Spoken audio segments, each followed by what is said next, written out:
Shalom bakunzi b'ikiganiro cy'ijambo ry'umunsi, ndabaramukije mbifuriza amahoro ya Kristo Yesu mwaganze imitima yanyu.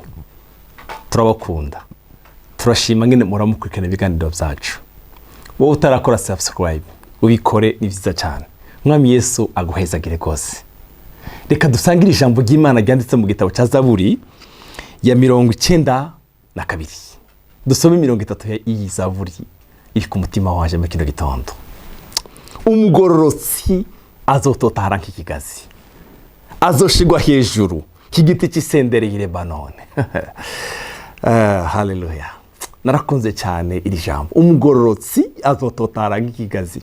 Ikigazi muri Bibiliya y'Ikinyarwanda bavuga igiti bakita ikindi, ariko hano bakita ikigazi. Kandi ikigazi ni igiti kiri gifise ubutunzi bwinshi cyane. Ikigazi gifise ubutunzi bwinshi cyane.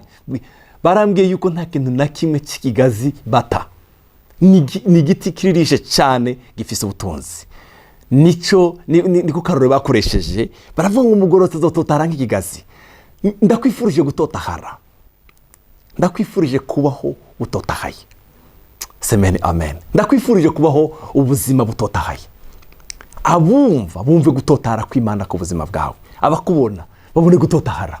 Imvugo zawe zigaragaza umuntu atotahaye. Siva ko Mungu. Umugororotsi azototahara nk'ikigazi, azoshigwa hejuru k'igiti cy'isederi y'i Lebanone. Abagororotsi bazoshigwa hejuru k'igiti cy'isederi y'i Lebanone. Umurongo wa 13 ngo abatewe mu ngoro y'umwami y'Uhoraho, abatewe mu ngoro y'Uhoraho bazototaharira mu nyubako z'Imana yacu. Amen. Mureke ndababwire ikibanza cyiza dutotahariramo ni mu ngoro y'umwami, ni muri presence y'Imana, ni mu kibanza cyacu tubanamwo n'Imana. Abatewe mu ngoro y'umwami bazototaharira mu nyubako z'Imana yacu. Abatewe, abari indani mu ngoro y'umwami, abari muri Kristo Yesu umwami wacu, bazototaharira mu nyubako z'Imana yacu. Bazototara mu nyubako z'Imana yacu. Umurongo ukurikira, no mu busaza bazoba bacama, no mu busaza bazoba bacama, bazogira ubukama bwinshi n'itoto. Haleluya. Kugira ngo byerekane yuko Uhoraho atunganye, niwe gitandara canje atarimwo ubwabitanya no gukeya. Amen. Reka ndababwire ikindi kibanza gikomeye cyane, ikibanza tuzototariramo. Reka mfatire kuri uyu murongo wa 13. Abatewe mu ngoro y'umwami bazototaharira mu nyubako z'Imana yacu. Dore ikindi kibanza cyiza dutotahariramo. Reka dusome Zaburi ya 91. Umve ikibanza tutadutotahariramo. Uba mu bwigobeko bw'isumba byose, uba muri cyo kibanza azokwamare mu gitutu cy'ishobora byose. Muri cyo gitutu nicyo dutotahariramo.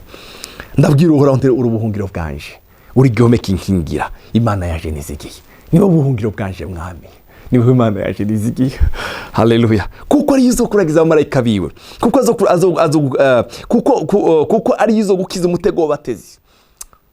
Haleluya. Kubera ikibanza turimo, abatezi bazotega bafata ubusa.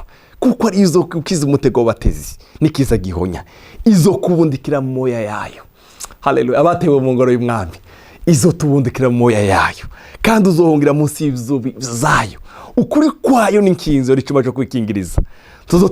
Tuzotinyishwa n'igiteye ubwoba mu ijoro, cyangwa umwambura ashika umurango, cyangwa nikiza kigendegendera mu mwiza, cyangwa negatekiza kwageza mu mashoka. Abantu 1000 bazondukira irande yawe, n'ibihumbi 10 buryo bwawe, ariko tibizogushikako.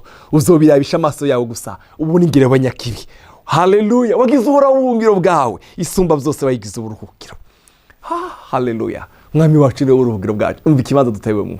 Wagize ubuhungiro bwawe, isumba byose wayigize uburuhukiro. Nta kibi kizogira icyo kikubwira, kandi nta cyago kizokwegera ihema ryawe. Nta kibi kizogira icyo kikubwira, kandi nta cyago kizokwegera ihema ryawe. Umva iryo sezerano dufite. Haleluya. Kuko azokuragiza abamarayika biwe ngo bakuzigame mu nzira zawe zose. Haleluya. Mwami Yesu ndagushimiye mu kibanza twatewemo. Iki kibanza tuzotataramo hariho abamarayika biteguye ko tuzigama, ko turinda. Haleluya. Bazokuramira mu maboko yabo woye gusitara kwibuye. Bazokuramira mu maboko yabo woye gusitara kwibuye. Amen. abatewe mu ngoro y'umwami bazototaharira mu nyubako z'Imana yacu. Dore ngiki kindi kibanza ni kuba mu bwigobeko bw'isumba byose, azokwamare mu gitutu cy'ishobora byose. Ndakubwira ngo niwo buhungiro bwanje Mana, uri igihome kinkingira, ni wowe dukingira. Haleluya. Tuzotinyisha n'igiteye ubwoba mu ijoro cyangwa umwambi urashe ku murango. Oya.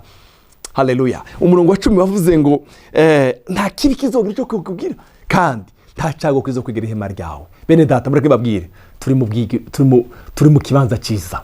Abatewe mu ngoro y'umwami wacu bazototaharira mu nyubako z'Imana yacu. Ukwiye gutotahara. Turarinzwe. Haleluya. Turarinzwe, turakikijwe, hari abaturinze, turi mu kibanza cyiza. Ndakwifurije kuguma muri kino kibanza. Hirya ya kino kibanza nta buzima, nta munezero, nta mahoro, nta byiringiro. Hariho ibindi bintu, ariko hano abatewe mu ngoro y'umwami, haleluya, bagira ibyabo byiyumviro, bagira ibyabo ngendo. Haleluya. Ntibavuga ku biboneka, bavuga icyo bizereye. Haleluya. Imana yabo niwo buhungiro bwabo, bari muri aya mababa niho batuye, nicyo kibanza cyiza kibabereye. Haleluya. Abatewe mu ngoro y'umwami wacu, umugororotsi azototara nk'ikigazi, azoshigwa hejuru nk'igiti cy'isendereye Lebanon.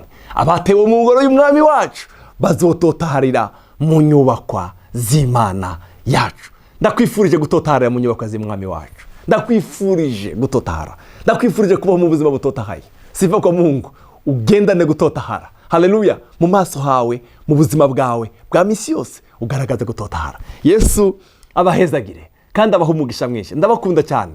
Ndabifurije gutotaharira mu nyubako z'umwami wacu. Reka dusenge. Data mu izina rya Kristo Yesu umwami wacu, ndagushimiye, ndagukunda. Haleluya. Shishikara uhezagire umwe wese uri kurumviza rino jambo mwami. Turakwifuza gutotahara mu nyubako zawe. Abatewe mu ngoro y'umwami bazototaharira mu nyubako z'Imana yacu. Turifuza buno buzima butotahaye. Haleluya. Turifuza gutura muri aya mababa y'umwami. Wavuze ngo mu bwigoko bwawe azokwamare mu gitutu cy'ishobora byose. Ndabwira uhoraho nti niwo buhungiro bwanje, uri igihome kinkingira. Udukingira umwanzi, udukingira inzira za Satani. Ubuntu bwa Kristo Yesu bushira kuba ku buzima bwacu n'imiryango yacu, mu izina rya Yesu Kristo umwami wacu. Amen. Amen.